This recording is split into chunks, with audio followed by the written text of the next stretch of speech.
What's up, Lego fam? I'm Justin, and you're watching Good Life Bricks. Today, I want to talk to you about Lego Star Wars Set 75362, Ahsoka Tano's T-6 Jedi Shuttle. This is a more recent set. It launched September 1st of 2023, and it's still available on shelves today. It is expected to retire in late 2025. I think the most recent date I've seen was December 31st. So if this is a set that you're interested in, you have until the end of the year to pick it up, but that is just a rumor. I have not seen that confirmed anywhere by Lego. So just keep that in mind. This is a good set, and it's one that I've been looking forward to talking about for a little while. Great minifigure lineup, and so I'm excited to get into it. Before we do that, please don't forget to subscribe, and don't forget to like the video if you enjoy it. And if you have any questions, comments, or feedback, I'd love to see it in the comment section. I always try to respond to every comment, so please don't hesitate to reach out that way. So let's dig in. So here is an up-close look at Ahsoka Tano's T-6 Jedi Shuttle, Lego Star Wars Set 75362. This set has 601 pieces. It comes with 4 minifigures, 3 of which are unique to this set. In fact, Ahsoka is the only minifigure that was also in another set. And at launch, it was $79.99. You can usually find it for about $10 less, and I think that's a more appropriate price. But it is a nice set. You all know I really try to maintain a positive outlook, and if I have a problem with something, I'll call it out. And I will say this, I like this set a lot, and I have fond memories of building it with my son 2.5 years ago.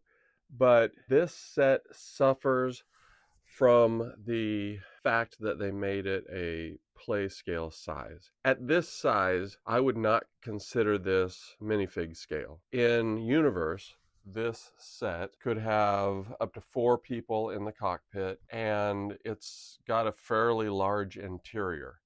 But in order to make it play scale size, it had to be made much smaller. I understand why they did it. I'm just not a big fan of the fact that they did it. I think this set should be a little bit larger. I don't think it needs to fit 4 minifigures in the cockpit or anything like that. But we really generally don't have access to the interior on this set, so it does suffer from that, in my opinion. So with that out of the way, there are some really cool things about this set, and I'm looking forward to getting into those in just a few minutes, but we can start off by taking a look at the minifigures. There are 4 minifigures, like I said. 3 of them are unique to this set, and the one that is not is Ahsoka. Now this is a really good minifigure. You see there's printing on the arm, printing on the torso all the way down the legs to the feet, and on the other arm as well. And this is exactly what you would hope for in an Ahsoka minifigure. The back printing is fantastic. The headpiece with the Leku, outstanding. It's got the design on it. And then when we take off the headpiece, she has a second face print, which is great. And the designs on the face that indicate her facial markings and tattoos are absolutely phenomenal. And they are on both sides. Here she's a little bit, looking a little bit more aggressive. And here she's calm and her normal self. She also has 2 white or clear lightsabers, and that change was made when she left the Jedi Order. And as someone who no longer considers herself a Jedi, but simply a Force user, she uses these white lightsabers. So I told you earlier she came in 2 different sets. The other set was the 2024 Advent Calendar, and she was an inclusion in that. And I thought that was great. This is a really nice minifigure to have in an Advent calendar. And it's a great minifigure to have in this set. I'm a pretty big Ahsoka fan, so it's good to see her in sets like this. And I think the more Ahsoka we see, the better. So the second minifigure is Murok, a Inquisitor. And if you ever saw the show, there was always something very unique about Murrock, and we just weren't, we just didn't know what it was until a little bit later in the show. And I'm not going to get into any spoilers if you haven't seen it, but if you've not seen season 1 of Ahsoka, I would urge you to do so. This was a good character, brought a little mystery to the show, and we figured out his story a little bit later on. But as an Inquisitor, he has the typical Inquisitor lightsaber handle and the dual-bladed lightsaber. Under his helmet, just a black Lego piece for a head, and then he's got the armor on over his chest. There's room with a clip on the back to hold his lightsaber. There's back printing, torso printing, leg, feet printing. So a well done character. I always thought it was interesting that he has this helmet that almost resembles like a knight, from the medieval times. Um, I don't know how a Force user would use a lightsaber wearing a helmet like that, but he did all right for himself. So another good minifigure. Next, we have one of my favorite from this set and one of the best droids I think they've made in Star Wars. This is Professor Hu Yang.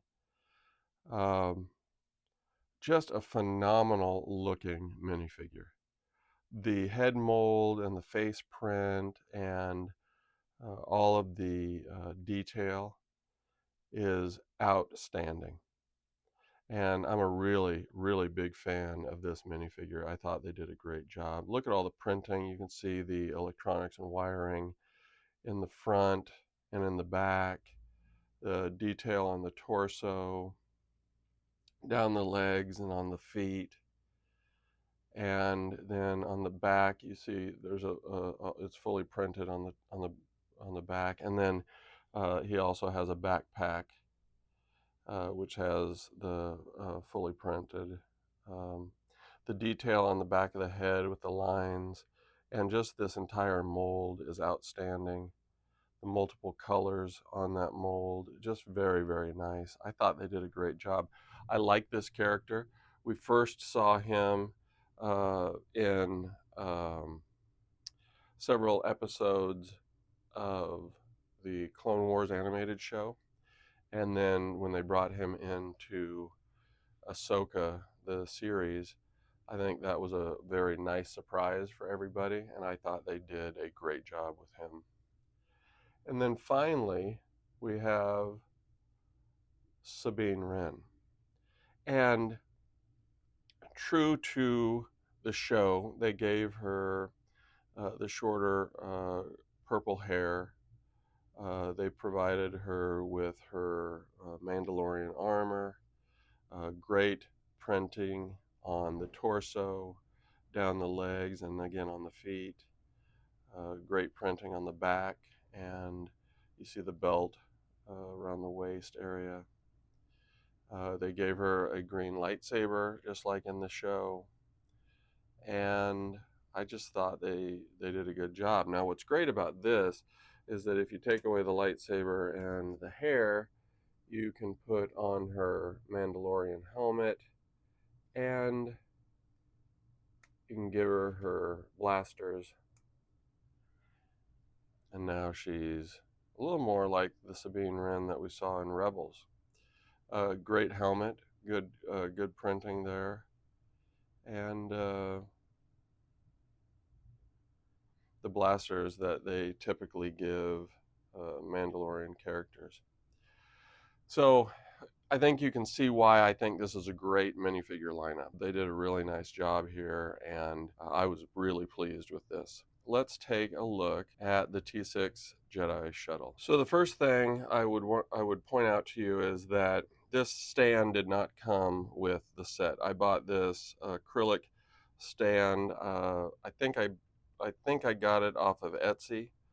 I don't remember the seller, but it's a nice stand. It's custom to this set. And what I like about it is that it allows you to have the ship in flying mode. So you can see the acrylic pieces right here, not very well, but they're sitting right there. So when the wings are down like this, it's kind of locked in place. If you move the wings like that, you just lift it up and the stand is left. So we'll move that out of the way, and I'll show you the way Lego intended for this to be displayed, at least in landing mode. Underneath there are two kind of brick pieces attached that on either side that spread out like that. The ship sits like this, and this is appropriate. This is exactly what we saw in the show, the way it was landing. And those two bricks spread out give it a little bit more width on the underside, allowing it to set fairly sturdy. It can rock forward pretty easily, but otherwise it does sit in place. There are a number of great features with this ship, and I talked to you a little bit about just the fact that I think it's a little small for the set. If you look right here inside, you see the cockpit, very small. There's enough room for one person. I do like that they put the, instead of studs, they put the little black divider piece that the feet can sit on, and they give you one console. In the show, the cockpit is arrayed with computer systems and consoles throughout, and I would have loved to have seen something like that, but it obviously has to be a lot bigger, so I understand. Moving back here, you get access to the interior, a piece like this on either side. There's a little tool kind of cart here for Hu Yang, and otherwise this is just pretty much storage. So depending on how you're using Sabine Wren, you could put a lightsaber and her hair in there and shut that. So then if you spin it around, there's something similar on the other side. There could you could put helmets in there. Any of the weapons or tools could fit in that space. So that's really your access to the interior. On the back, you can see a good shot of these engines, and there's a great engine array here and down here. And then you've also got a gunner bubble right here. You've got this top fin, I think looks really nice. Good detail. The sticker right here, there's a sticker right here. They look good, and they did a good job of using the dark red and the gray, and I always think that looks really nice. They gave us two stud shooters right up front, and again a sticker over here, and a lot of great detail. So it looks nice from that perspective. When you when you pick it up and you move the wings, so the wings rotate over the top of the ship. And if you've seen any of the older versions of this set, oh, you have to close the landing gear.